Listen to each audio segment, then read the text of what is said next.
Hey guys, this is Alka and welcome back to my YouTube channel. So today I'm going to explain you pronouns and its kinds. So let's start. Pronouns. What is a pronoun? A pronoun is a word which is used in place of a noun. क्या होता है pronoun? Pronoun एक ऐसा word होता है जो noun की जगह यूज किया जाता है. For example, Tanya is an intelligent girl. She always stood first in her class. तो हम किसके बारे में बात कर रहे हैं? हम तानिया के बारे में बात कर रहे हैं. Tania is an intelligent girl. She always stood first in her class. ये शी कौन है? शी भी तानिया ही है. तो तानिया की जगह हमने क्या यूज़ किया? शी और हर. तो शी एंड हर क्या हो जाएगा बेटा? वो हो जाएंगे प्रोनाउंस. सो हमने क्या किया? Instead of repeating the noun Tania again and again we use pronouns she and her. Now kinds of pronouns. As you may have studied in your earlier classes, there are many kinds of pronouns, but today I will explain you in detail. The different kinds of pronouns are personal pronouns, possessive pronouns, interrogative pronouns, demonstrative pronouns, reflexive pronouns, emphatic pronouns, distributive pronouns, indefinite pronouns, and last but not the least, relative pronouns. So now we will study all of them in detail. The first one is personal pronouns. Personal pronouns are the pronouns that refer to three persons. Personal pronouns वो pronounce होते हैं जो हम three persons के लिए use किए जाते हैं. तो थ्री पर्सन्स क्या होता है? फर्स्ट पर्सन वो होता है जो सेंटेंस बोल रहा होता है, speaker of the sentence. Example I, we. Second person जिससे हम वो सेंटेंस बोल रहे हैं, हम जिससे बात कर रहे हैं, वो क्या होता है? वो सेकेंड पर्सन होता है. For example you. And third person जिसके बारे में हम बात कर रहे हैं, the person about whom the speaker has said something. Example he, she, it, they. अब पर्सनल प्रोनाउंस भी अलग अलग टाइप्स के होते हैं. There are two types of personal pronouns. They are subjective personal pronouns and objective personal pronouns. अब subjective personal pronouns क्या होते हैं? Subjective personal pronouns वो pronouns होते हैं जो subject का रोल प्ले करते हैं. एज ए सब्जेक्ट जो यूज़ किए जाते हैं ना, उन्हें हम subjective personal pronouns कहते हैं. और objective personal pronouns वो होते हैं बेटा जो ऑब्जेक्ट की जगह यूज़ किए जाते हैं, जो ऑब्जेक्ट का रोल प्ले करते हैं. For example, I am going to the party with him. इस सेंटेंस में दो प्रोनाउंस है, the underline word I and him.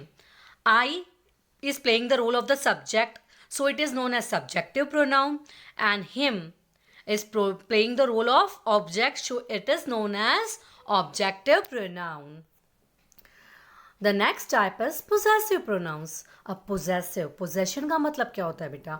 Possession means ownership. तो possessive pronouns क्या बताता है? Ownership डिपिक्ट करता है. Possession बताता है चीज़ किसकी है ये बताता है. For example, the book belongs to Sam. It is his. तो book किसकी है? His means Sam की है. तो his pronoun क्या बता रहा है कि book उसकी है. So his क्या हो जाएगा बेटा? Personal pronouns. The other examples of pronouns, personal pronouns are hers, ours, mine, theirs, yours. ये सभी क्या होते हैं? ये सभी possessive pronouns होते हैं क्योंकि ये possession शो करते हैं. The next type is interrogative pronouns. Interrogative pronouns are the pronouns that are used to ask questions. Questions ask करने के लिए अगर हम प्रोनाउंस का यूज़ कर रहे हैं तो उस प्रोनाउंस को हम क्या कहेंगे? Interrogative pronounce. Examples, who is at the door. कौन है डोर पर? तो उस कौन के नाम के बदले हमें नाम नहीं पता है तो हम क्या यूज़ करें? हम हु यूज़ करें. हम कौन यूज़ कर रहे हैं? सो हु क्या हो जाएगा बेटा? Interrogative pronounce. whom are you talking to? So whom is also used in place of a noun. So whom is used to ask a question here. So whom क्या हो जाएगा? Interrogative pronouns. Following are the examples of interrogative pronouns: who, whom, whose, what, which. if they are used to ask questions. Next comes demonstrative pronouns. Now by सुनते ही demonstrative word सुनते ही हमारे मन में क्या आता है? To demonstrate means to show. Demonstrate करना मतलब to show or to point out.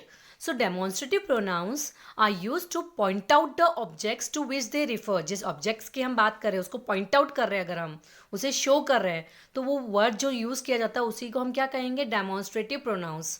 For example, this is my pen. This ये बता रहा है ये pen. So this will be demonstrative pronoun. Bring that book. हम show करें ना कौन सी book? That book. So that becomes demonstrative pronoun. Note पर हमें एक बात ध्यान रखनी है, क्या? दिस एंड दीज, दिस और these ये किसके लिए यूज़ किया जाता है? कोई ऑब्जेक्ट नियर बाई है, पास में है, तो हम दिस और these का यूज़ करेंगे. और ऑब्जेक्ट अगर दूर है तो उसे डेमोन्स्ट्रेट करने के लिए हम कौन सा वर्ड यूज़ करेंगे? दैट या फिर those.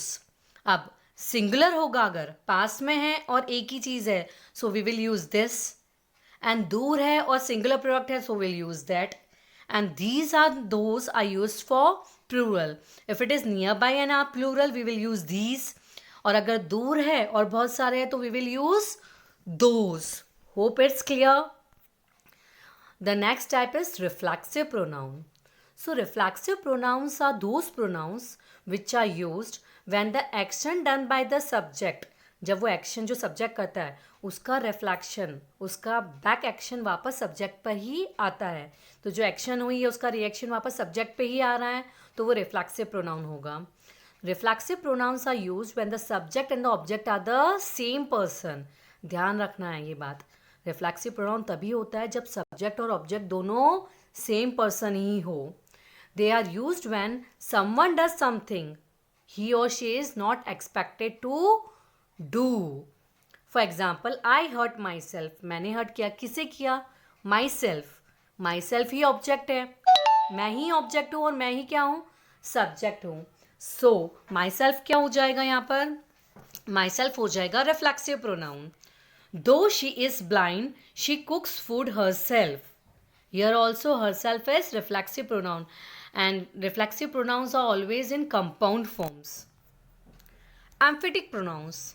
Emphatic pronouns are compound personal pronouns used for the sake of emphasis. Emphasis मतलब हमें किसी चीज़ पर, किसी इंसान पर जोर देना हो, हमें emphasize करना हो. At that time we use emphatic pronouns. For example, she herself must realize her mistake.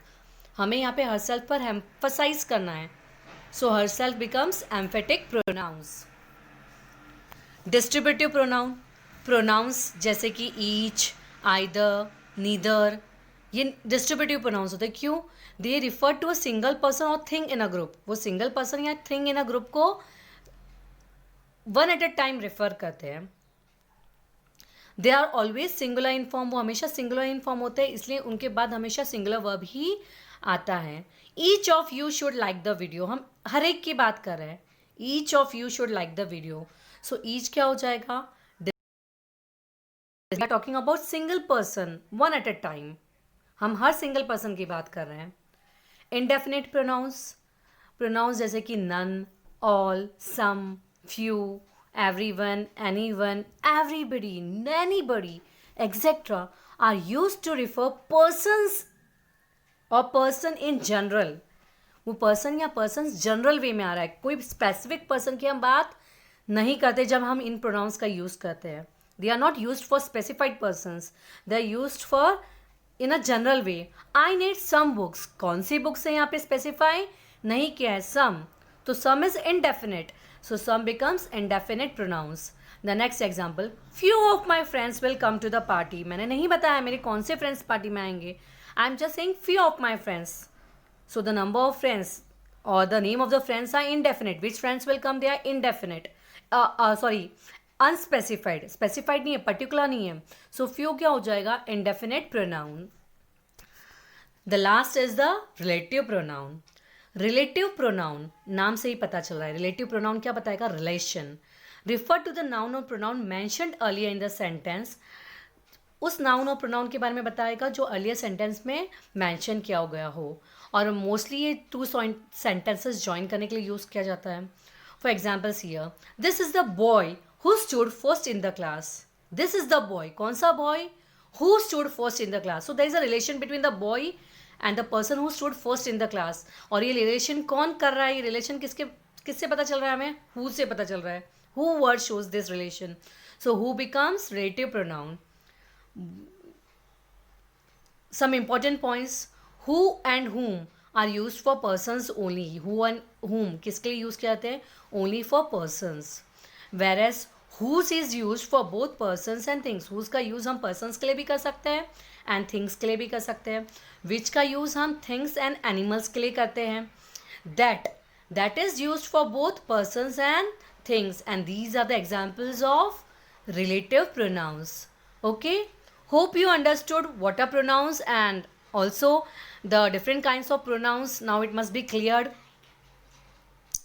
So hope you like the video. So kindly like, subscribe and share my video, and also don't forget to press the bell button.